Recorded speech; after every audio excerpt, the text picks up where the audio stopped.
That's cool. Recording in progress, man.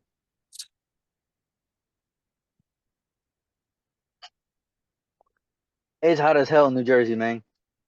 And we're back on the 5230 podcast. I'm drinking my Gatorade. I'm here with the man from Jersey. Hope everyone's doing lovely, man. It's been a while since we recorded one of these. Yeah, man. I have some like saved from before that I'll probably put like in like a blooper section or something.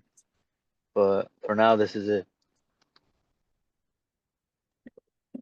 So let's get into it, swag. A lot of stuff's happened since our last video, man. Recap us, catch us up to date. Yeah, so I think the last thing we talked about, was like probably some games going on. There was probably some trades. It's One regular of the season big, stuff.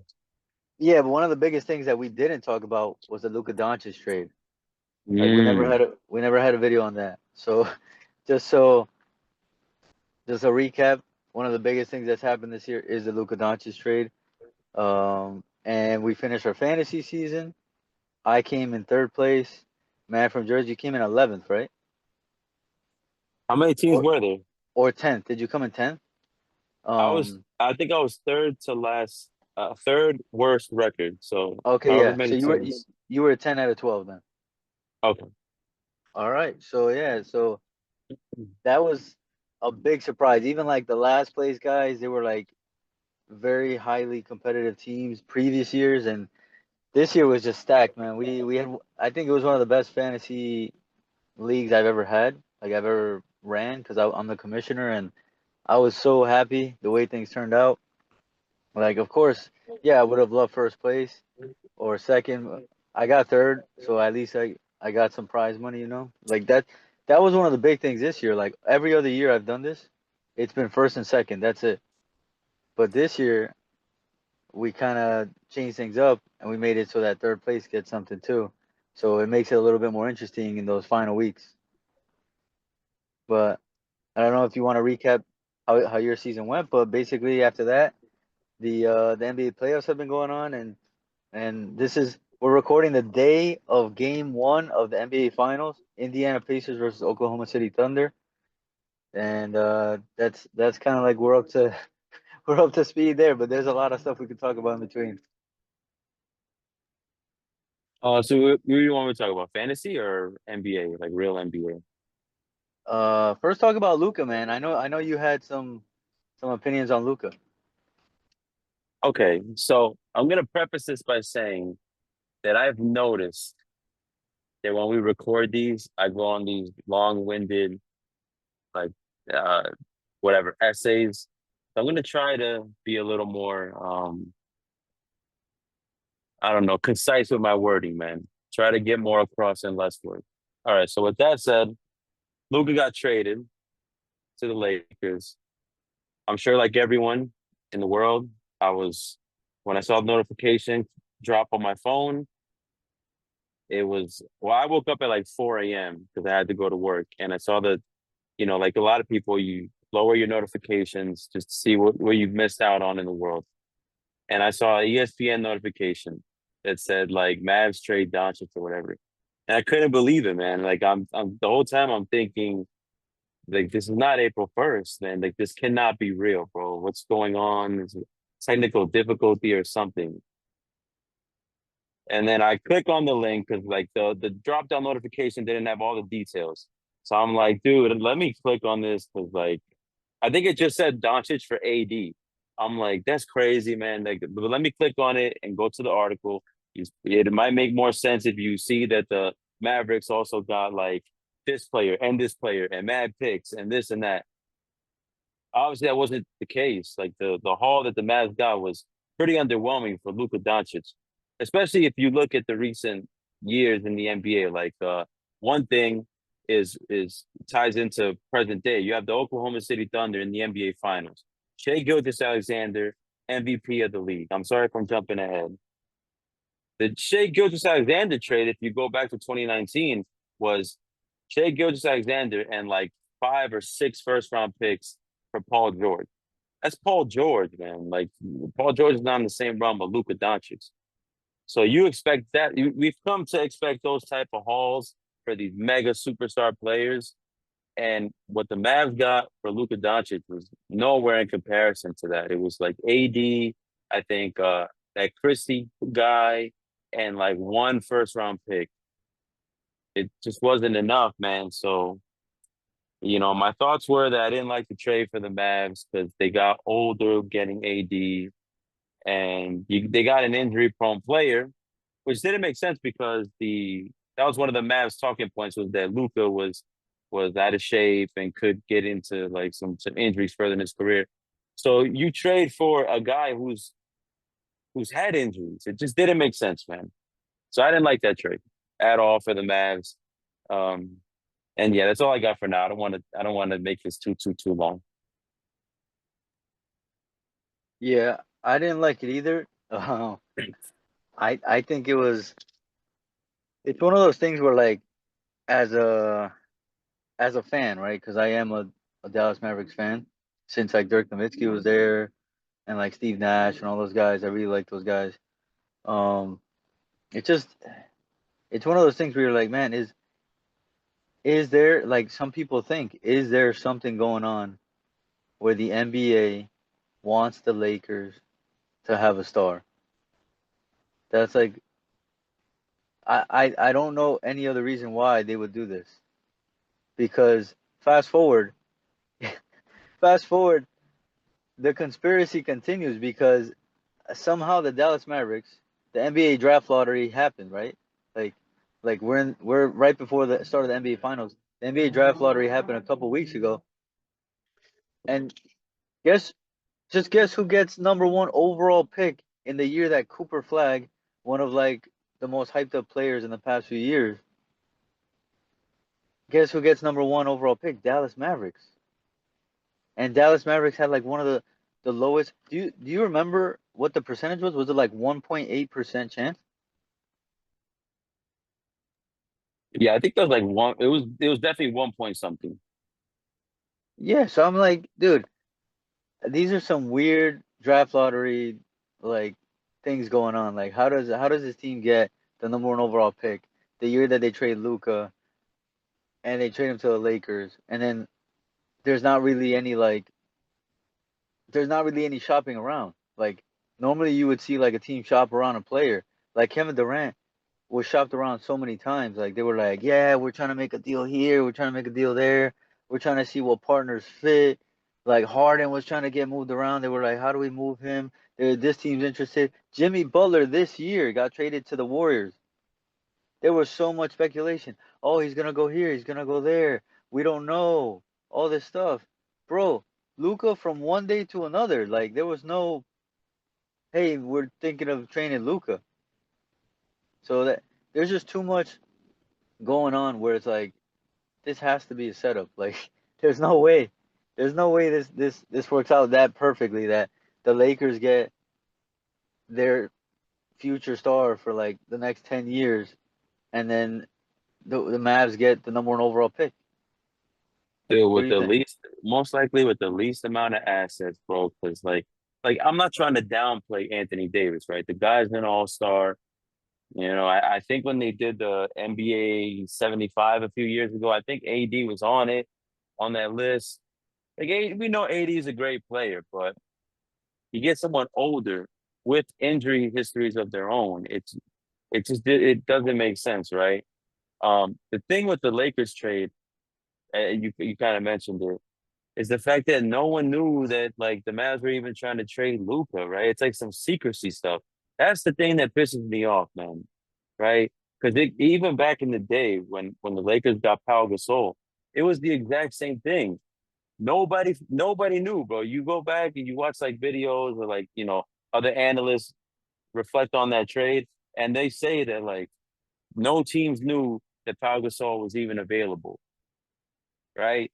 And that just doesn't make sense to me. How it literally seems like their whole purpose is like we're gonna get this guy to the Lakers. That's it, right? And obviously the Pau Gasol thing that worked out how it worked out. Lakers get two chips, right? And there's like some speculation on that, right? Because Jerry West back in the day, he was like the GM, I think, the GM of the Memphis Grizzlies. Obviously, he played for the Lakers back in like the 70s, I believe. So there was like some sort of little connection there. It was enough to raise one eye and be like, first and foremost, no other team knows that Pau Gasol is available. And then the guy who trades him just happens to have ties to the Lakers. He's a little suspicious. And then this one right here, the 2025 version of that, Luka Doncic, man. No other team knows. It's just like so that's like because it seems like a lot of people are having conspiracies, right? Like with the draft now. So the strike one was no other team knowing that Luka's available, and then him going to the Lakers, and then now all of a sudden the Mavs with a 1.4% chance get the number one pick in the draft. It seems like it seems kind of like compensation for giving Luka to the Lakers. I don't know if I 100% agree with it, but it's enough that you think about it. You know what I mean? And that's enough sometimes is that you have to think about it because it seems too suspicious. And you know me, man. I've never been a huge Laker fan. So all this stuff where it always seems like teams are helping out the Lakers, it sucks because it really does seem like it's a 30-team league, but it's really only like a 10-team league. Because teams like the Charlotte Hornets, teams like the New Orleans actually wait, let me think about New Orleans Pelicans. No, New Orleans Pelicans is a bad idea, a bad example. But the Charlotte Hornets, for example, or like the Atlanta Hawks, And the these Wizards. teams, the Wizards, these teams never get these get out of jail free cards.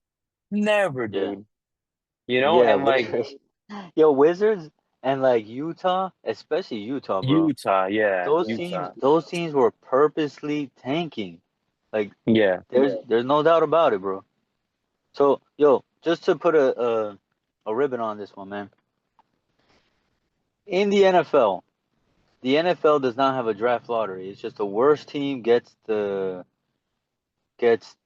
first pick. I think that keeps it clear where it's like, yo, this team is actually tanking. They're purposely doing it. Find them if they are tanking and like they're just sitting like their best players, right?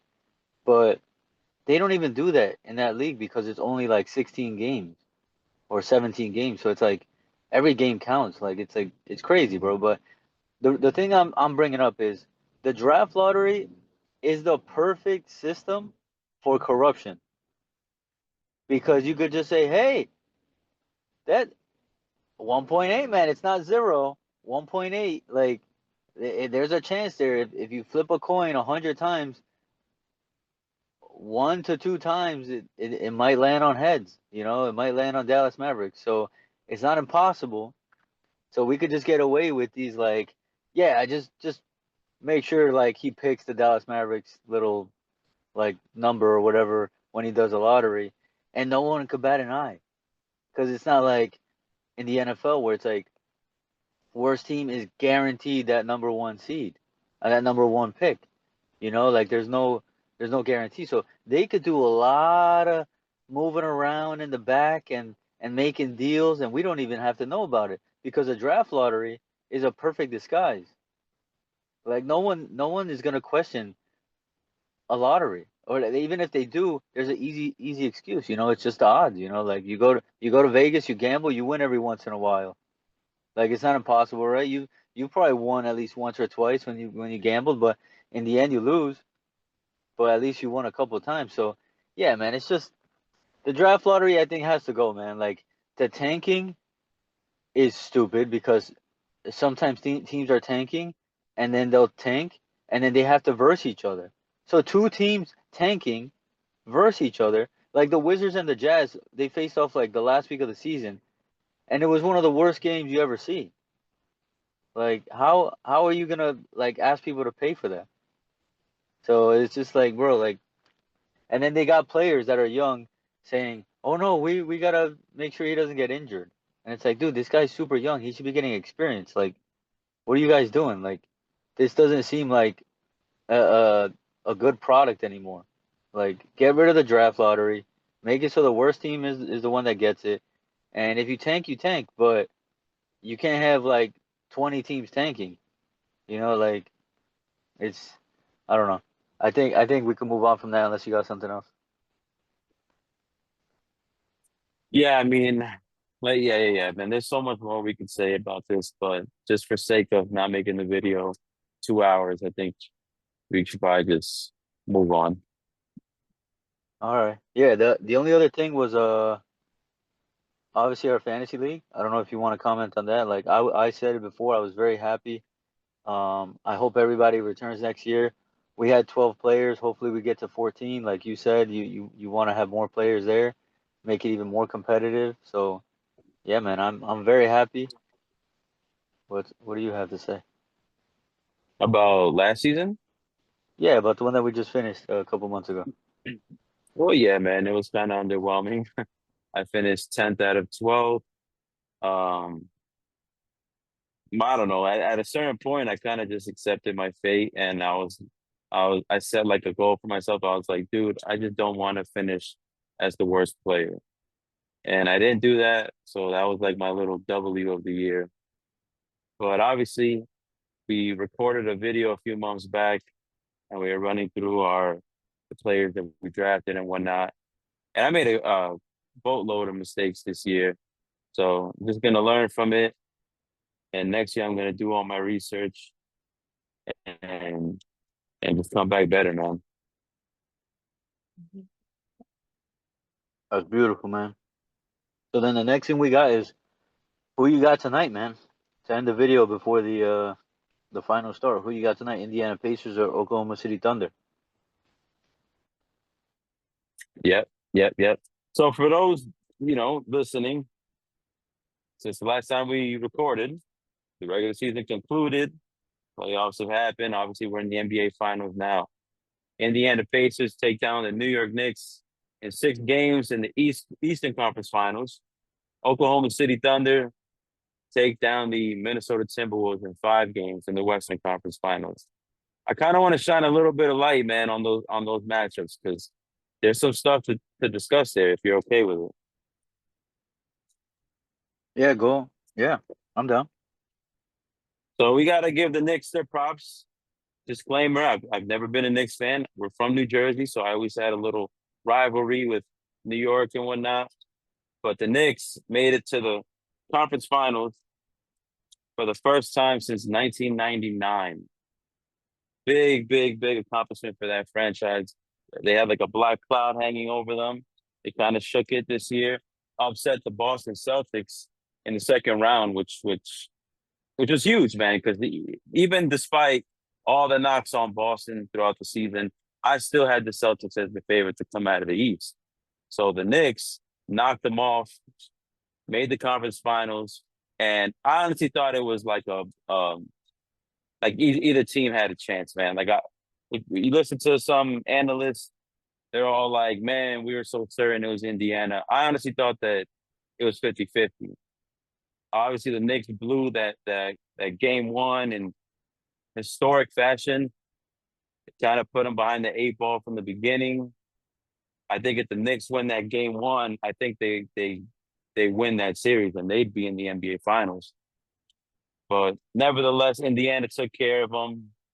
And then in the West, the West was far less competitive. OKC kind of manhandled Minnesota, but this year has been great in my opinion because you look at the final four teams, man. Indiana, New York, Minnesota, Oklahoma City. Four teams that like Oklahoma City, they've never won a title in Oklahoma City. Minnesota Timberwolves have never won a title. Indiana Pacers have never won a title. As three of the four teams have never won a title. New York Knicks, last title was in the 70s, bro. So those final four teams, to me, it was refreshing for the league. Like it's new blood, man. You get sick and tired of always the same cast of characters. The Lakers, the Celtics, the Miami Heat. You know what I mean? The Warriors as of late. But yeah, nevertheless, man, NBA Finals is Indiana Pacers and Oklahoma City Thunder, man. I want to know what you think, man. Who do you have in this series? Who you got winning it? I think my heart says Pacers, and I'm just gonna stick with my heart, man, because I feel like the coach advantage. I feel like both teams kind of had a similar last year. Like last year in the playoffs, OKC got bounced out, I think, in the second round, and then Indiana got bounced out in the third round last year, I think, against the Celtics. So I think Indiana has like a little bit more experience. Indiana has Pascal Siakam, was a former champ with the Toronto Raptors, and Rick Carlisle, former champ with the Mavs. Um, I think the experience is gonna shine a little bit here. I know a lot of people say OKC has the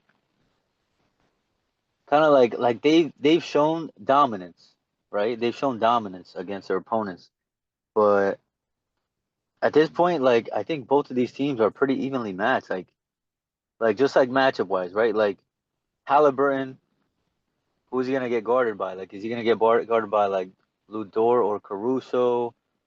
Like, will Shea Gilgeous decide to guard Halliburton? So then, like, who's gonna guard Pascal Siakam? Like, he's a matchup nightmare.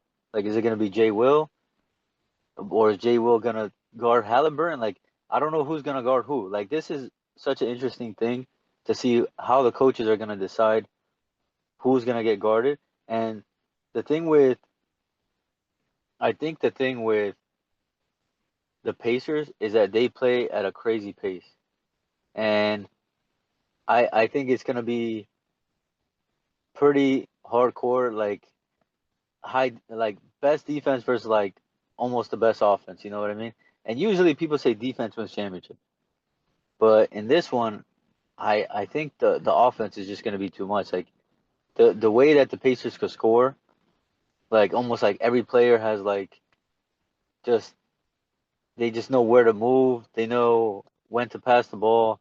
They know when to shoot. Like they could go on these crazy runs. Like I think they're gonna be able to take OKC. What do you think?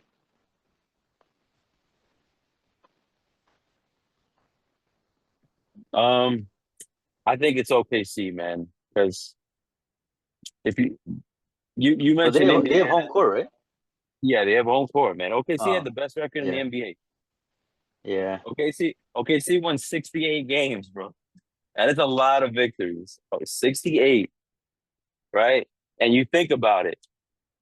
I didn't even remember this talking point I'm about to mention, but I've heard it in videos I've watched leading up to the finals.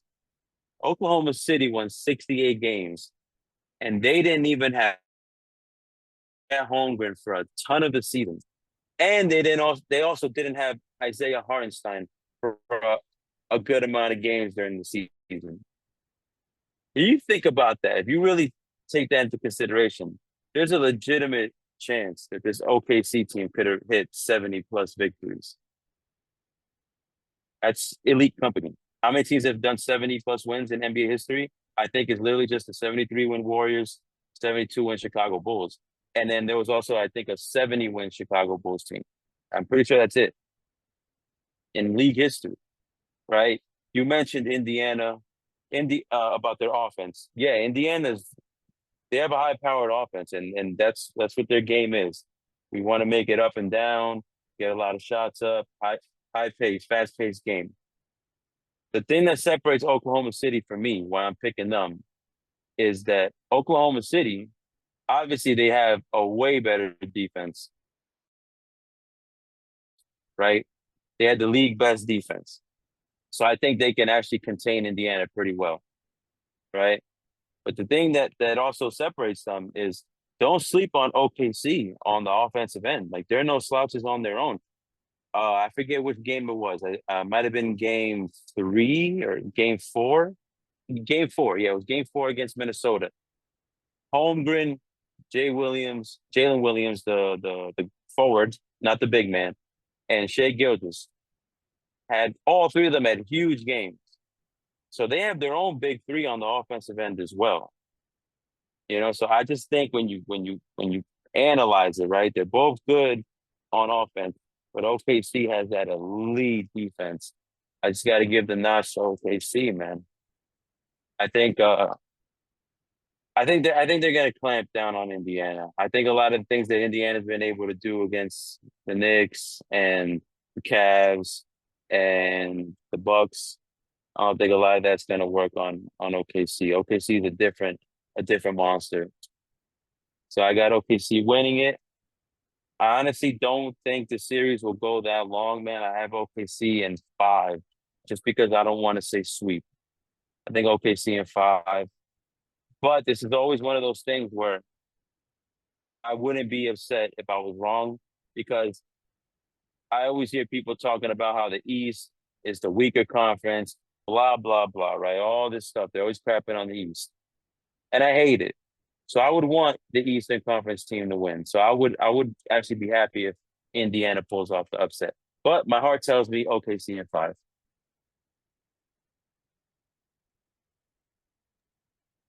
Okay. I definitely feel like you have a lot of good points. And they did beat the Nuggets, and the Nuggets were amazing. So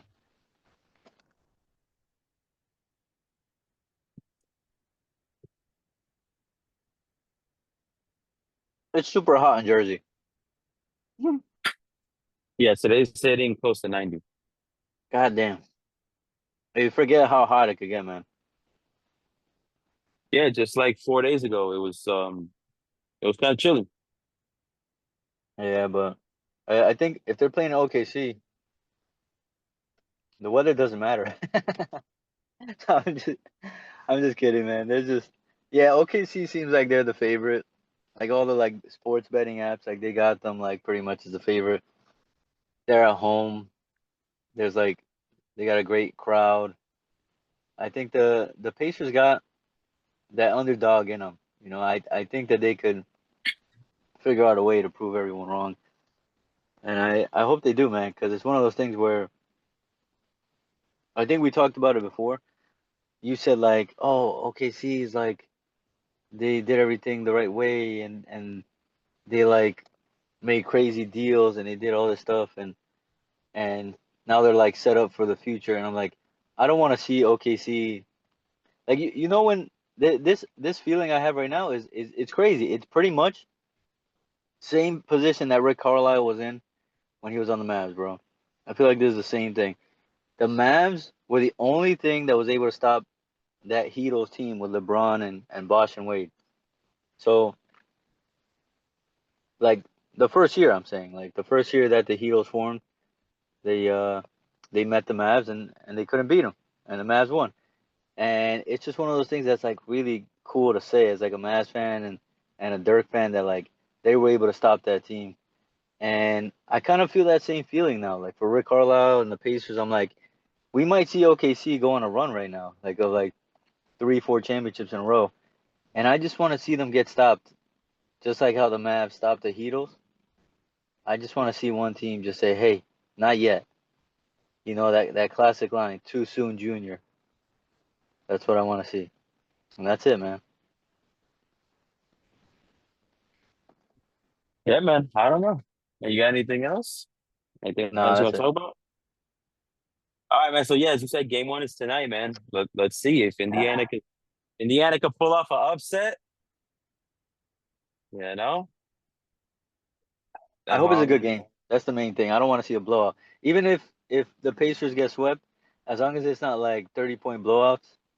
Like Yeah, if they get swept and they lose, like yo, the Nuggets versus OKC was amazing, because every game was like the team won by like 1 or 2 points. Besides the last game, like the last game, OKC blew out the Nuggets, but all the other games before that, there was like a buzzer beater dunk from Aaron Gordon.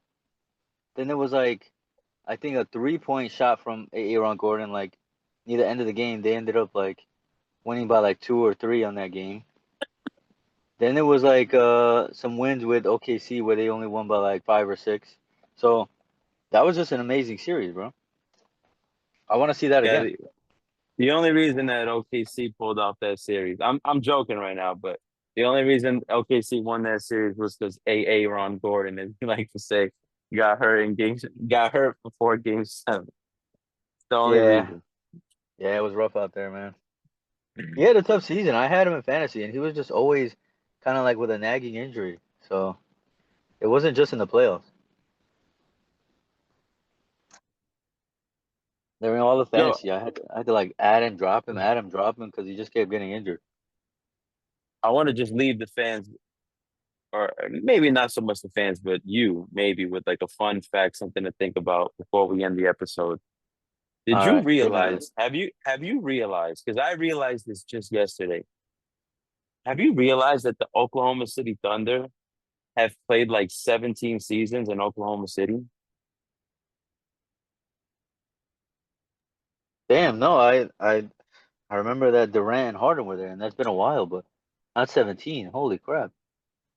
It hit me yesterday. Damn, I'm like, yo, their first season was 0809, and I started counting them. damn.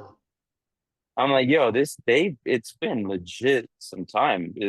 Coming up on 2 decades since they left Seattle. Uh, We were in high Time school. flies. Time flies. Yeah, man. 08, 09 season. I was What? entering my junior year of high school. What? I'm just saying, man, it's been some time. Time flies, man. Oh, good Even shit the with new that fun fact, man. even the New Jersey Nets. Can you believe it's been 13 years? Yeah, I could believe that one. It feels like it. Yeah, man. Feels like it's been a long time. But But thank you that's for the it, man. fun That's fact, all I man. got. I appreciate Thank it, you. man. Appreciate it. Just wanted to make us all feel a little old before we ended the video. All right, or super young if some kid watching this is like, "What are the Seattle Supersonics? What are those?" You know, Yeah. what's Yeah, a man. Seattle Supersonic? I work I am in my line of work. Sometimes I have to work with like high school kids and stuff. And sometimes I wear my New Jersey Nets hats, right? And Yeah. I'm just sometimes like I don't know if I'm hoping for it or if like I'll be sad or I don't know what, but I'm just wondering if I'll ever have an experience where like a 15-year-old kid comes up to me and says, what with New Jersey Nets, like what we it's Brooklyn Nets or something. Basically, what I'm trying to say is that this kid is just so young that he literally has no knowledge that the Nets ever played in New Jersey. That it might break my heart, Well, honestly. well, it's gonna happen sooner or later. But yeah, I'm that's not pretty ready much it, for it. man. We'll be back tomorrow with a recap of Game 1 of the NBA Finals, Indiana versus OKC. Peace. Peace.